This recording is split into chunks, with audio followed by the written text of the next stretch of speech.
Assalamualaikum warahmatullahi wabarakatuh. Kembali lagi dengan saya Ahmad Personal Arifin. Di kesempatan kali ini saya akan mencoba untuk menginformasikan kepada Bapak Ibu semua bagaimana sih langkah kita untuk meresum pada pendaftaran SSCSN, di mana honorer wajib, ingat wajib untuk melakukan sebuah pendaftaran pada aplikasi SSCSN di sini. Semua honorer, apalagi yang telah masuk di dalam database BKN. Nah, bagaimana langkah kita untuk meresum kita akan bahas di sini. Tapi sebelum kita ke informasi, jangan di skip videonya dan coba absen terlebih dahulu dari kabupaten kota mana saja Bapak Ibu semua berasal. Contoh saja Surabaya hadir Mas, Bandung hadir Mas, Jakarta hadir Mas, Papua hadir Mas, dan kota-kota lain di seluruh Indonesia di kolom komentar tentunya. Langsung saja kita pada pembahasannya ya Bapak Ibu semua.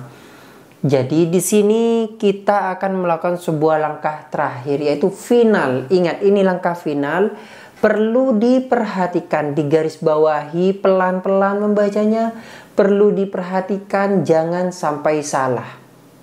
Maksudnya ketika ada kesalahan datanya Bapak Ibu semua bisa dibetulkan. Tapi setelah diresum dan cetak kartu akun maupun pendaftaran, nanti Bapak Ibu semua sudah terkunci. Terutama, nah ini terutama bagi Bapak Ibu semua, silahkan dicek pada formasi jabatan yang akan kita lamar. Itu yang terpenting. Ikuti arahan dari masing-masing instansi Bapak Ibu semua, baik itu cabang dinas, dinas pendidikan, BKD, ataupun dari dinas-dinas lain yang melihat video ini. Silahkan perhatikan jabatannya. Kalau jabatan itu tidak disarankan oleh instansi Bapak Ibu semua, jangan mencoba-coba. Pasti di TMS. Ingat, jangan mencoba-coba. Silahkan ikuti petunjuk dari masing-masing instansinya. Contoh saja Pemprov Jatim itu tidak bisa antar instansi. Kalau misalnya hanya dalam satu lingkup instansi cabang dinas itu mungkin bisa. Tapi kalau antar itu tidak bisa lagi. Oleh sebab itu perhatikan dalam proses pemilihannya. Kita langsung pada pembahasan. Di sini pada tahap terakhir yaitu resum. Cek kembali data informasi yang dilamar lalu akhiri pendaftaran. Nah, pastikan Bapak Ibu semua di sini telah mengunggah dokumen, mengisi riwayat, kemudian memilih formasi, jenis seleksi dan juga telah mengisi biodata dan semuanya itu ada pada halaman resum di sini. Kita coba bacakan satu persatu. Di sini ada peringatan bahwasanya perhatian, pastikan Anda mengakhiri pendaftaran di tahapan terakhir atau resum agar berkas Anda dapat diverifikasi oleh instansi. Anda tidak diperkenankan mengubah data setelah mengakhiri pendaftaran. Penghitungan usia pada saat melamar dihitung pada waktu Anda mengakhiri pendaftaran. Jadi usia Bapak Ibu semua itu ketika mengakhiri pendaftaran ini. Ketika klik akhiri pendaftaran itulah usia yang akan tertampung di dalam informasi di sini. Kita coba pada resum pendaftaran. Pada resum pendaftaran di sini ada informasi bahwasanya batas akhir pendaftaran instansi pemerintah Provinsi Jawa Timur adalah 20/10/2024 pukul 23.59.59. Harap akhiri pendaftaran sebelum waktu yang tertera. Segera akhiri, jangan menunggu-nunggu. Silahkan resum jika datanya sudah benar. Jangan menunggu sampai akhir, takutnya servernya down. Habis Bapak Ibu semua tidak bisa melakukan sebuah pendaftaran. Di sini ada jenis seleksi. Nah, pastikan jenis seleksi yang Bapak Ibu semua dipilih itu benar. Nama instansi jabatan di mana Bapak Ibu semua itu akan melamar dan yang ada di sini jenis formasinya. Ingat, jabatan atau jenis formasi di sini pastikan benar sesuai dengan arahan dari instansinya karena ada edaran pastinya, ada surat dari pemerintah masing-masing Bapak Ibu semua. Nah, ikuti yang ada di surat edaran tersebut. Ingat, ikuti yang ada di surat edaran tersebut. Dan juga lokasi formasi ini yang penting. Kalau salah dua ini, jenis formasi dan lokasi formasi, alamat Bapak Ibu semua tidak bisa melanjutkan di tahap selanjutnya. Ingat, di tahun 2025 lagi, nantinya tidak ada lagi yang namanya honorer. Itu sesuai dengan aturan yang terbaru. Nah, di sini lokasi formasinya pastikan entah itu di mana kan pemilihan. Jadi Bapak Ibu semua diceknya itu di proses pemilihannya itu. Dicek, dilihat. Apakah Bapak Ibu semua itu sudah benar formasinya. Nah, dipastikan dieja kalau perlu. Dieja, oh ini sudah benar. Kemudian lokasi tesnya Bapak Ibu semua memilih yang mana? Jangan sampai salah juga ya Bapak Ibu semua memilih lokasi tes. Misalnya Bapak Ibu di Pemprov Jatim tapi milihnya di Jabar. Nah, jauh nanti Bapak Ibu semua. Tidak mengirit biaya, justru menambah biaya. Nah, itu pastikan benar. Kemudian di sini ada gelar depan, kemudian nama sesuai dengan ijazah. Dan Bapak Ibu semua, saya lupa bahwasanya ketika Bapak Ibu semua ini sudah benar, silakan dicentang. Nah, ini barusan kan dicek nih benar. Baru di sini gelar depan ijazah kosong itu di strip, kan aturannya seperti itu, kita centang. Dan NIK-nya, gelar depan dan NIK ini sudah benar. Kemudian nama sesuai dengan ijazah dan inputan pembuatan akun sudah benar, kita centang seperti ini.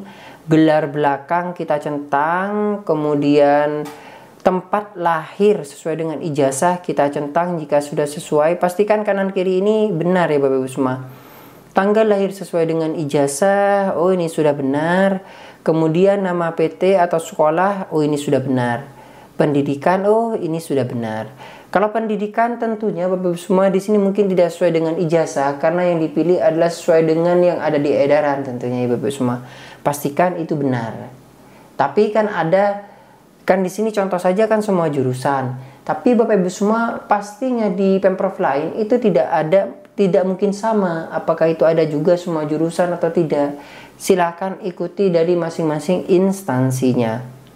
Selanjutnya tahun lulus, di sini misalnya sudah benar kita contreng, kemudian nomor ijazahnya, tanggal ijazahnya, tahunnya, IPK-nya, kemudian agamanya, status perkawinan, tinggi badan, alamat, kemudian di sini ada kota, provinsi, nomor HP, nomor telepon, email. Kemudian pastikan emailnya aktif ya Bapak Ibu semua, karena biasanya kalau sudah menjadi P3K Bapak Ibu semua itu akan tersinkron email ini dengan akun SSC ASN. Silahkan gunakan email yang aktif.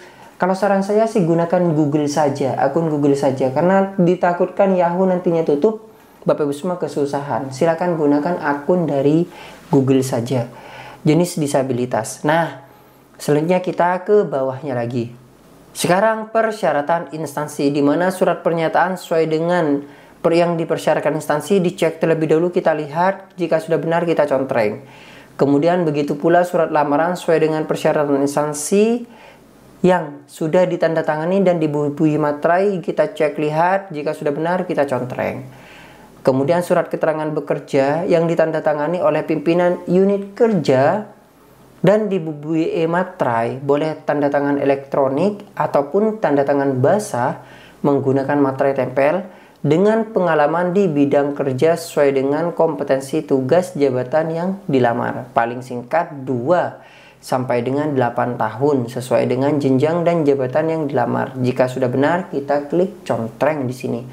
Kartu tanda penduduk atau surat keterangan dari Dukcapil, bukti identitas, jika sudah benar tentunya kita lihat dulu ya, jangan sembarangan. Kita lihat jika sudah benar kita contreng. Surat keterangan aktif bekerja pada instansi yang ditandatangani oleh pimpinan unit kerja dibubuhi materai ataupun materai tempel. Jika sudah benar kita contreng.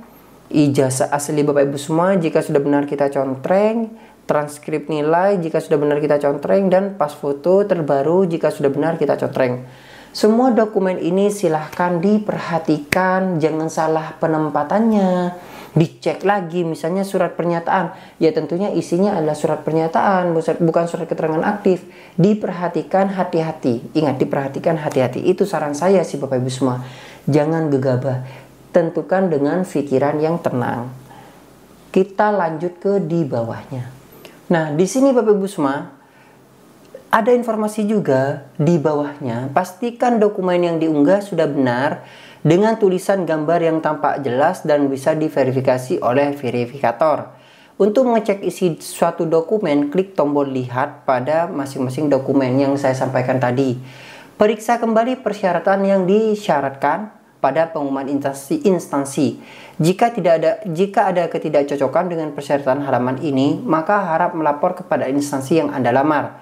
Penggantian dokumen persyaratan setelah resum tidak diberlakukan. Dan di sini ada informasi petunjuknya.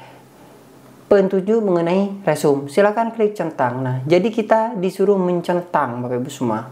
Jika sampai pada batas akhir pendaftaran tidak mengakhiri pendaftaran, maka pendaftar dianggap gugur dan tidak dapat masuk ke tahap selanjutnya. Silakan perhatikan, silakan resume mulai dari sekarang. Nah, kemudian di bawahnya lagi ada informasi, akhiri proses Mas, kenapa kok tidak bisa diklik? Nah, jadi Bapak Ibu semua di sini harus klik setuju dulu, tapi coba kita baca. Saya menyatakan bahwa seluruh pernyataan, data, dan informasi beserta seluruh dokumen saya lampirkan dalam berkas pendaftaran seleksi calon aparatur sipil negara ini adalah benar. Demikian pernyataan ini saya buat dengan sebenarnya dan penuh rasa tanggung jawab. Apabila di kemudian hari ditemukan bahwa data dokumen yang saya sampaikan tidak benar dan atau ada pemalsuan, maka seluruh keputusan yang telah ditetapkan berdasarkan berkas tersebut batal berdasarkan hukum dan saya bersedia dikenakan sanksi sesuai dengan ketentuan perundang-undangan yang berlaku. Nah, ini Bapak Ibu semua jangan lupa diklik setuju seperti ini. Lihat Bapak Ibu semua, jika diklik setuju maka tandanya akan berubah dan bisa klik akhiri proses pendaftaran. Nah, pastikan, saya ulangi lagi, pastikan datanya itu sudah benar, baru klik akhiri proses pendaftaran. Silahkan dicek kembali, coba scroll lagi ke atas, apakah ada data yang salah. Selanjutnya kita klik akhiri proses pendaftaran, dan akan ada peringatan di sini. Coba kita berbesar. Peringatan. Setelah pendaftaran diakhiri dan diproses, Anda tidak bisa mengubah data terkait dengan pendaftaran, seperti biodata, pemilihan instansi, formasi jabatan, serta unggahan dokumen. Pastikan kembali semua data yang terkait dengan pendaftaran. Apakah Anda yakin untuk mengakhiri pendaftaran dan memproses pendaftaran, mengakhiri dan memproses pendaftaran? Nah, jika masih ragu, cek kembali. Bisa klik tidak dan kita ulangi lagi untuk membacanya. Tapi kalau sudah yakin, oh formasi saya sudah benar dan jenis jabatan yang saya sudah benar, silahkan lanjutkan. Dan kita langsung klik iya saja. Kalau sudah seperti ini, tidak bisa kita berbuat apa-apa lagi. Ini dibuktikan, kita scroll ke bawah nantinya. Di sini muncul bahwasanya bisa Bapak Ibu semua untuk mencetak kartu pendaftaran, kartu informasi dan pendaftaran, dan juga cetak kartu pendaftaran. Pastikan ini di-download. Ingat, di-download. Takut ini dibutuhkan. Ingat, di-download. Jangan sampai lupa untuk mendownload. Simpan di Google Drive Bapak Ibu semua. Tinggal kita cetak kartu pendaftaran dan kita simpan. Mungkin dirubah namanya siapa, misalnya seperti itu. Ingat, itu harus di-download Bapak Ibu semua. Jadi seperti itulah langkah kita untuk melakukan sebuah resume pada halaman SSCSN yang sebentar lagi akan ditutup. Jangan sampai ketinggalan, jangan sampai menunda-nunda waktunya. Silahkan diselesaikan sekarang. Terima kasih, semoga bermanfaat. Wassalamualaikum warahmatullahi wabarakatuh.